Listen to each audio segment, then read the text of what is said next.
আমাদের প্রিয় সোহাগ ভাই কি বলে কথাগুলা শুনে যান। একটা তিতা সত্য কথা বলি, ছেলেরা যখন বিয়ে করতে যায় তখন দেখবেন ডিভোর্সি কিংবা 2 বাচ্চার মাকে তাদের পছন্দ হয় না, তাদের ইনটেক লাগবে।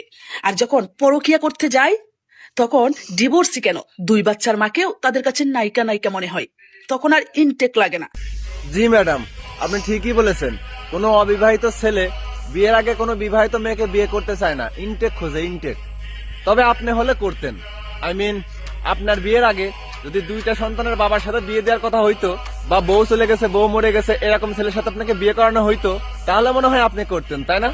হ্যাঁ, তখন তো বলতেন ইম্পসিবল, আমি একটা ইয়াং মেয়ে, আমি কেন বিবাহিত ছেলেকে বিয়ে করব? আপনার কথা অনুযায়ী ছেলেদের পাদে গন্ধ বেশি, কিন্তু মেয়েদের পাদে কোনো প্রকার গন্ধ নেই, তাই না? ইতিহাস সাক্ষী আছে, কোন ছেলে টাকার লোভে বুইরা বুইরা বেটিকর লগে ঘুমায় না, কিন্তু মেয়েরা টাকার লোভে সুগার ড্যাডি আর বুইরা বুইরা বেটার লগে ঘুমায়। Understand? You are better understand.